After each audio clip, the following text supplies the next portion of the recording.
राधे राधे बच्चों। आज इस वीडियो में हम काव्य सौंदर्य के तत्व में जो पहला चैप्टर है क्या है, रस, इसको देखेंगे। रस रस को हम देखते हैं कि रस क्या होता है। सबसे पहले रस का शाब्दिक अर्थ क्या होता है? आनंद। जो काव्य को पढ़ने में या नाटक को देखने में मनुष्य के अंदर हृदय में जो आनंद आता है वो क्या होता है? रस होता है। ठीक, जैसे इंस्टा की रील, व्हाट्सएप, फेसबुक ये सब रील देखो तो आनंद आता है, उसी तरह काव्य को पढ़ने या नाटक को देखने में जो आनंद आता है वही क्या हो जाता है? रस होता है। ठीक, रस के क्या होते हैं? अंग होते हैं। सबसे पहले रस का कौन सा अंग होता है? स्थायी भाव। स्थायी भाव वो होता है जो सुप्त अवस्था में मानव के हृदय में हमेशा विद्यमान रहते हैं। जो मनुष्य के हृदय में सुप्त अवस्था में मतलब सोए हुए रहते हैं वो क्या होते हैं? स्थायी भाव। ठीक, विभाव क्या होते हैं? स्थायी भावों को जगाकर चरमोत्कर्ष तक पहुंचाने का जो प्रयास करते हैं वो क्या होते हैं? विभाव होते हैं। विभाव के भेद होते हैं। विभाव के दो भेद होते हैं। क्या होता है? आलंबन विभाव और उद्दीपन विभाव। आलंबन विभाव वो होता है जिसका सहारा पाकर स्थायी भाव जागृत हो, वो क्या होता है? आलंबन विभाव। जिसका सहारा पाकर स्थायी भाव जागृत हो वो क्या होता है? आलंबन विभाव। उद्दीपन विभाव जागृत भावों को और अधिक बढ़ाना, वो क्या होता है? उद्दीपन विभाव। जागृत भावों को जो और अधिक बढ़ाता है वो क्या होता है? उद्दीपन विभाव होता है। ठीक, इसके बाद क्या हो जाता है हमारा? अनुभव। अनुभव वो होता है स्थायी भावों के जागृत होने पर आश्रय द्वारा किए गए क्रियाकलाप जो होते हैं वो क्या होते हैं? अनुभव होते हैं। स्थायी भावों के जागृत होने पर जो आश्रय होता है उसके द्वारा जो क्रियाकलाप किए जाते हैं वो क्या हो जाता है? अनुभव। जैसे कि शेर को देखकर राहगीर का चिल्लाना, रोना या भागना, वो क्या हो जाएगा? अनुभव हो जाएगा। ठीक, अब होता है संचारी भाव। वे भावनाएं जो बीच बीच में उत्पन्न होकर समाप्त होती रहती हैं। मनुष्य के हृदय में जब वो कंडीशन देखो उसके बाद वो भावनाएं उत्पन्न होंगी, उसके बाद जब सोचो ना सोचो तो वो भावनाएं फिर सुप्त हो जाती हैं। ठीक, इनकी संख्याएं कितनी होती हैं? 33, जो कि निर्वेद से शुरू होकर लास्ट में कहा जाता है स्वप्न तक। ठीक, अब रस की उत्पत्ति कैसे हुई है? रस की उत्पत्ति कैसे हुई है? सबसे पहले भरत मुनि ने अपने नाट्य शास्त्र में रस निष्पत्ति सूत्र दिया था। रस निष्पत्ति सूत्र कौन था? विभावानुभाव, व्यभिचारी भाव, संयोगादृश निष्पत्ति। ठीक, ये एक सूत्र है रस का। ये सूत्र याद रखिए, इसी से सारे रस जो होंगे उनका क्या हो जाएगा? परिभाषा निकल आएगी। ठीक, अब देखिए रस कितने होते हैं? रस और उसके स्थायी भाव देख लेते हैं। ठीक, सबसे पहले श्रृंगार रस। श्रृंगार रस का स्थायी भाव क्या होगा? रति होगा। और श्रृंगार रस को क्या जाता है? रस राज कहा जाता है। ठीक, इसके बाद कौन सा आएगा? हास्य रस। हास्य रस का स्थायी भाव हास्य। फिर आएगा वीर रस। वीर रस का स्थायी भाव उत्साह। रौद्र रस का स्थायी भाव क्रोध। वात्सल्य रस का स्थायी भाव वत्सल। फिर भक्ति रस का स्थायी भाव ईश्वर विषयक रति। विभत्स रस का स्थायी भाव जुगुप्सा या फिर घृणा। भयानक रस का स्थायी भाव भय। अद्भुत रस का आश्चर्य। करुण रस का शोक। शांत रस का निर्वेद। ये होता है रस, ये होगा इसका स्थायी भाव। स्थायी भाव। ठीक, सभी रस के स्थायी भाव याद रखने चाहिए। ठीक, अब इस रस निष्पत्ति सूत्र जो था भरत मुनि ने दिया था, इससे हम सभी रस के परिभाषा निकाल सकते हैं। ठीक, सबसे पहले हम हास्य रस को दिखा लेते हैं कि हास्य रस का है। उसके बाद करुण रस की परिभाषा इसी तरह बनाते हुए बताएंगे। ठीक, सबसे पहले हम हास्य रस बता रहे हैं कि क्या होता है हास्य रस। ठीक, हास्य रस का स्थायी भाव क्या होता है? हास्य। देखो, पहला रस कौन सा है? हास्य। हास्य रस। रस, ये रस सूत्र जो है इसी के हिसाब से हम हास्य रस की परिभाषा बताते हैं। सबसे पहले देखो, विभावानुभाव, व्यभिचारी भाव, संयोगाद्रस, निष्पत्त। सबसे पहले लिखो जहां, जब, ऐसे लिखो जब ये विभाव, अनुभाव तथा व्यभिचारी भाव के संयोग से, जब विभाव,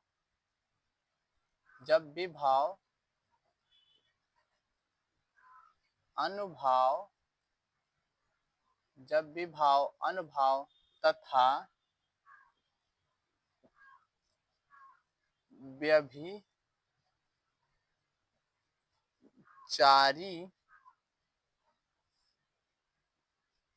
भाव, व्यभिचारी भाव को ही हम क्या कहते हैं, संचारी भाव। जब भी भाव, अनुभाव तथा व्यभिचारी भाव के संयोग से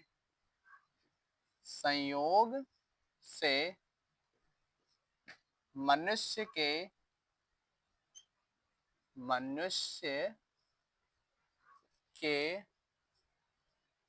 हृदय में हास नामक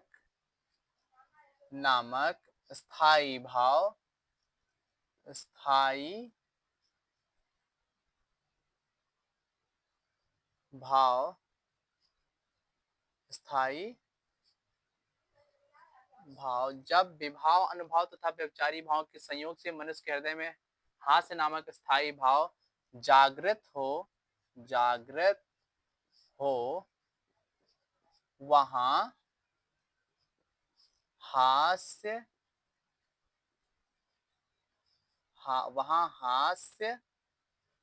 रस होता है। देखो, सूत्र के हिसाब से हम उसकी परिभाषा बनाते हैं। जब विभाव, अनुभाव तथा व्यभिचारी भाव को हम क्या कहते हैं, संचारी भाव। जब विभाव, अनुभाव तथा व्यभिचारी भाव के संयोग से मनुष्य के हृदय में हास्य नामक स्थायी भाव जागृत हो जाए, वहां पर कौन सा रस होता है, हास्य रस होता है। ऐसे तुम करुण रस का बना लो। जब विभाव, अनुभाव तथा व्यभिचारी भाव के संयोग से मनुष्य के हृदय में शोक नामक स्थायी भाव जागृत हो जाए, वहां पर करुण रस होता है। विभाव, अनुभाव तथा व्यभिचारी भाव से संयोग से डैश लगा के जो भी आपका स्थायी भाव हो, जो रस लिख रहे हो उसका स्थायी भाव लिख के स्थायी भाव होता है, ऐसे लिख सकते हैं। ठीक, अब इसका हम हास्य रस का उदाहरण देखते हैं। सबसे पहले हास्य रस का उदाहरण कौन सा है, हास्य रस का उदाहरण। हास्य रस का उदाहरण जो कहीं किसी की विकृत वेशभूषा देखकर आप हंस सकते हैं या कुछ भी चीज हो, वहां पर हास्य रस होता है। हास्य रस का उदाहरण हम देख सकते हैं, बहू ऐसी चाहिए जो हो अप टू डेट, बहू ऐसी चाहिए जो हो अप टू डेट, सास ससुर के सामने बैठ कर पिए सिगरेट, है ना। ये कौन सा रस है, हास्य रस। बहू ऐसी चाहिए जो हो अप टू डेट, सास ससुर के सामने बैठकर पिए सिगरेट।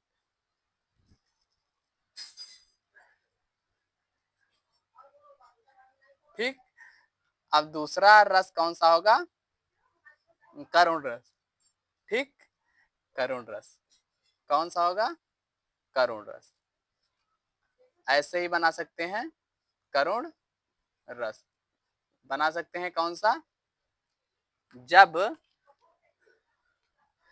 जब विभाव, अनुभाव तथा व्यभिचारी भाव के संयोग से मनुष्य के हृदय में शोक नामक स्थायी भाव जागृत हो जाए, वहां पर कौन सा रस होगा, करुण रस। ठीक, वहां पर कौन सा रस होगा, करुण रस। करुण रस का उदाहरण लिख सकते हैं। उदाहरण उसका कौन सा होगा, मणि खोए भुजंग सी जननी। कौन सा होगा, मणि खोए भुजंग, मणि खोए भुजंग सी जननी फन सा पटक रही थी शीश, फन सा पटक रही थी शीश, अंधी फन सा पटक रही थी शीश, अंधी आज बनाकर मुझको, बना कर मुझको, मुझको किया न्याय तुमने जगदीश, किया न्याय तुमने जगदीश, जगदीश। ऐसा कर सकते हो, देखो, मणि खोए भुजंग से जननी फनसा पटक रही थी शीश, अंधी आज बनाकर मुझको किया न्याय तुमने जगदीश। ये किसका उदाहरण है? करुण रस का। ठीक, आप इस वाले सूत्र से आप सारे रस के परिभाषा लिख सकते हैं। लिखिए, जब, ऐसे लिखिएगा, जब विभाव अनुभाव तथा व्यभिचारी भाव के संयोग से मनुष्य के हृदय में कोई सा भी स्थायी भाव डाल दो, जिस रस का लिखना हो, जैसे वीर रस, तो मनुष्य के हृदय में उत्साह नामक स्थायी भाव जागृत हो जाए, वहां पर वीर रस होगा। ठीक, ऐसे सारे लिख सकते हो। ठीक, हमने आपको कौन सा रस बताया?